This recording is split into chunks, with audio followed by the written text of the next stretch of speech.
involve yourself with the project? Well, to be honest with you, I'm tired of all these glorified snitches such as Frank Lucas standing up there beating their chests like they was hell of a fellas, and in the end they turned out to be worse than women. Okay. And how's the game changed since your father's heyday? Well, let's give an example. In his heyday and my father's heyday, snitches die. It was just that simple. Okay. Now they get a medal and a movie. And what was the largest amount of money you can remember seeing as a child? I would say a room full. Can't tell you how much was in there, but just stacked almost to the ceiling. Just a room full of money stacked to the ceiling. So besides the money, the cars, the house, what made your life unlike any other child's? I mean, just being spoiled to death, getting anything that your mind could even think you wanted, and more. Okay. And what would you tell young fellas coming up that's going to read this book? First of all, know the rules before you start. Number one rule is snitches die. So if you cannot handle the pressure and the weight, don't get in the game. If you got to tell on everybody you know, and your mama, your dad, everybody you know to get out of trouble, just stay doing what you do now, because that game ain't for you. Number two, don't get high on the supply. Don't come in the game getting high doing that. You want to sell and get high. That's what I would tell them. And number two, pretty much stay out of the game, because it ain't for most people.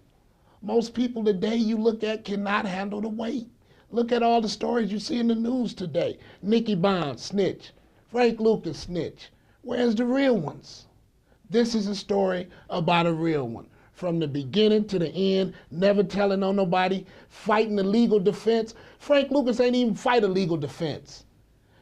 You understand? None of them fought a legal defense because they told. They didn't have to have the lawyers of Ross Black, Milton Henry, the best lawyers of that day, equal to Johnny Cochran. Ross Black was such bad of a lawyer, he came out of New York, he wrote the book of law. You understand? So he had a lawyer that was, if Johnny Cochran was hitting on something then, he'd have had him. That's the kind of money he was handling. He wasn't handling no chump money. Ross Black, right now, if you go to the legal law library and look it up, Ross Black and F. Lee Bailey wrote the book of law. That's who he had defending him, the best. He thought Ross Black was better than F. Lee Bailey. That'll give you an idea. He would have had F. Lee Bailey defending him, but he thought Ross Black was better because Ross Black used to come into the courtroom dressed in military gear. Ross Black used to come in and say, "This is war." And I'm gonna tell you something else. The reason you don't hear about no killers in this story, because my father's battle was with the government more than anybody, because couldn't nothing on the streets handle him. So it wasn't no war there. The war was with the government, because nothing else could hold him back, period. Nothing. Eddie, let me ask you a question. This is your lifelong friend, Courtney Jr. speaking. Now tell me, one of the most interesting stories I think we've all talked about with your dad is the situation where he ended up actually having to supply the New York Council. And what's the number that you hear off of that deal when he got a month of exclusive rights to his Italian partners? What's the figure that you... I heard he made $30 million cash for his pocket. That's the greatest month. And he thanked Jimmy Hoffa for that. If it wasn't for Jimmy Hoffa, it never would have happened for him. Jimmy Hoffa brought the whole country to a standstill. And just so happened at the time that he brought the whole country to the standstill, all the top narcotics men in the country who had money, so we going on vacation because it ain't nothing to sell. So all of them wound up in Las Vegas. Him, a guy named Frank Matthews, another guy named Nicky Bonds, and others.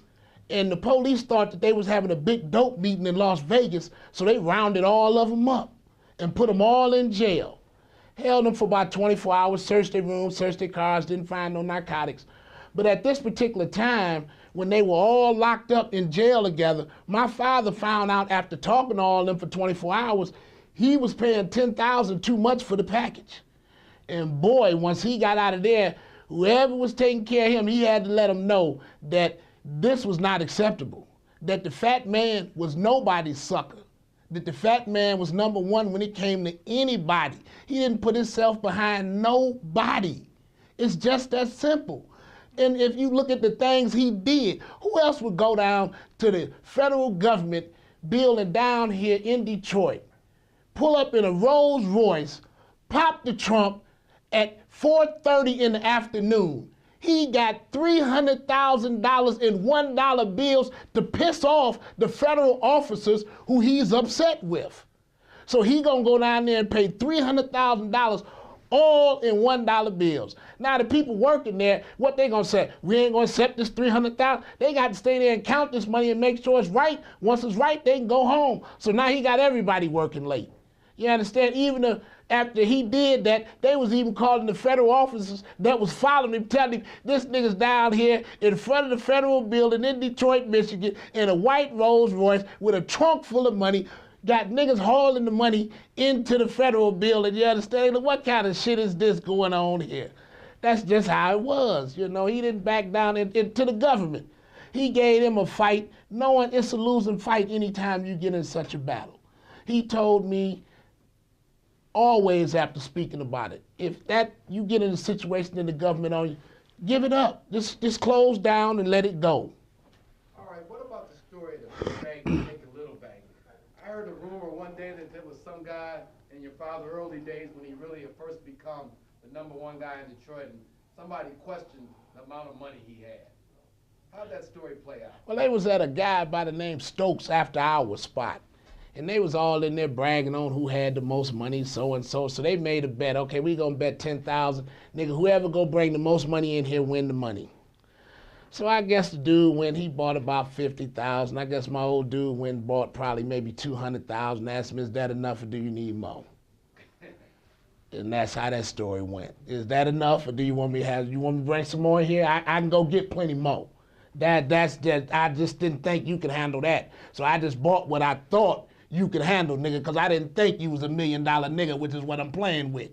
I ain't think you could handle $1 million. So I ain't think I had to bring $1 million out to beat you. I thought you was a $200,000 nigga, and now that I see that, you ain't even a $200,000 nigga. You a $50,000 nigga, man. Well, Eddie, that's all you are, Eddie, $50,000 nigga. Eddie, what about when your dad used to go to Vegas? You know, nowadays you hear about the 50 Cents, the Jay-Z's. They go to Las Vegas and they rent a suite at Caesar's Palace or at the Wynn. When your dad used to go to Vegas, how did he used to do his thing? Well, first of all, I told you he was a people person and loved the people that was his audience. His customers and their family and kids, even people that wasn't his customer. You didn't have to be his customer to be in his audience. You understand? All you had to do was catch him on the right day and be there and you was on. You was finna see something that you probably ain't gonna witness again in your lifetime. Going down in the projects, and you ain't got to ask me, there's plenty of people in the projects that'll tell you these stories because they told them to me. A lot of stories other people told to me because he was sort of bashful in telling me this. When he came home, we'd go out hanging together, and other people come telling me stories, and he'd sit there kind of bashful, just about, did you really do that, Pop? You know how that is, you understand? Niggas push a button on me, and at that time, I had to be Superman, you understand? When they pushed that button, I turned into Superman, you understand? And that's how it was, just that simple. I mean, would he get 1 room, 2 room? There's rumors about him buying whole suites or whole floors. No. Let me tell you the trick of that. I'm gonna tell you how this is based on. You, anybody else in here, you can get a free suite. You get the whole flow to yourself, and you get a master suite. I took from everybody's account, about 250 people out the projects he took. So they gave him the whole flow free. And a master suite, which is like your plush home that they would describe to you.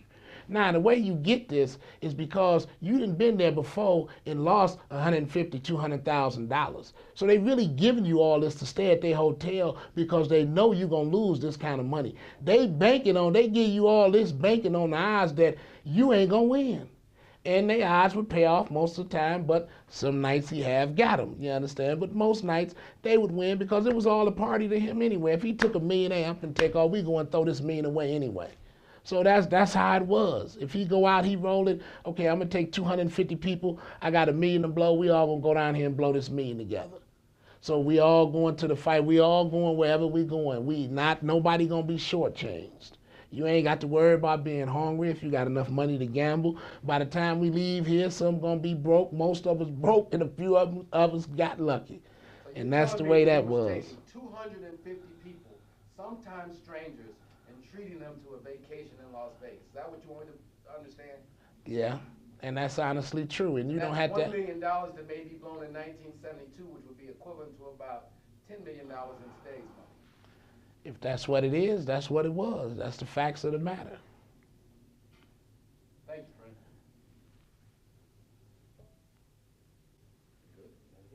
That's 1040. And as a businessman, Mr. Brown and Mr. Jackson have paid better than $450,000 in income tax. I think that's more than some of the corporations, Shell, Atlantic Richfield, and a few of the others. Now, for Mr. Leff, who's in charge of the task force to try this case in the newspaper and get the public sentiment against these two gentlemen, I think that's reprehensible. Mr. Jackson has legitimate income on which he pays income tax. That's more than can be said for a whole lot of folks. Mr. Jackson, it's alleged that just 6 years ago you were earning a little better than $3 an hour as an auto production worker. Just how did you come to acquire this home in Southfield and your other business interests, your automobiles? Well, I think the law states, that you have to file your income. If I tell you that, then you know my secrets, But as long as I file my income, and I think this is what the law states, and I do that. Do you deny flatly that you were in any way tied in with the illegal drug traffic? Yes, I do. Would you care to reveal just what your business holdings are, how you've acquired this wealth? No, it is a matter of record. If you want to check on that, you can check. It's a matter of record. You're saying that you have property? Yes, I do. Mm-hmm. How did you acquire the property? Would you mind telling us that, sir? Well, if I tell you that, then you'll know my business.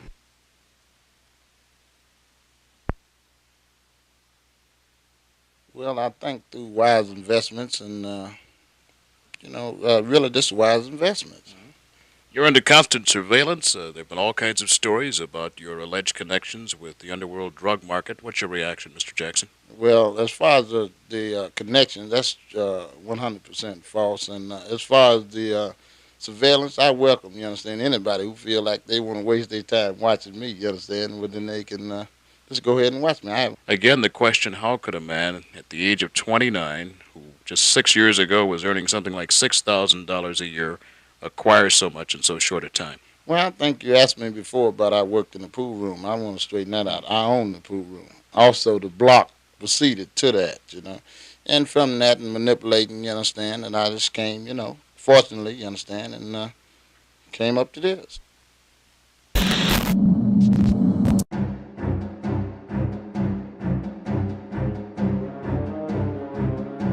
What if I told you that the illegal drug business wouldn't be possible without the American government? Treason against the American people committed by Central Intelligence. For a meeting with the CIA, and you will have your indictment dismissed in federal court. The U.S. government cut deals and bestowed favors on brutal dictators, malevolent generals, and murderous gangsters in every corner of the globe. You're getting emotional again. You might think it was just a conspiracy theory. You'd be wrong. Drugs were in the black community. Nobody really cared. All the heroin was coming from Italian sources, Jewish too. The African American community has quite a debt to what we would consider criminal enterprise.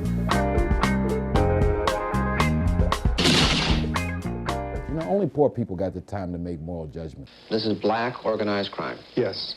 Yes. You might think that Timothy Leary's quote to tune in, turn on, and drop out with LSD was meant to change America. Do you have the feeling of reality when you look at this paper and you hold a pencil in your hand? No. Yes. But what if LSD was really part of a secret U.S. government mind control program? Turns out that it was. I give the CIA a total credit for sponsoring and initiating the entire consciousness movement of the 1960s. Early '65, I decided that I really wanted to make a lot of LSD and give it away. International drug trafficking was subordinate to the national security interests of the United States. American Dope. For the first time, the real story of the global drug trade, told by the undercover agents, kingpins, and prosecutors who were there at the very heart of darkness.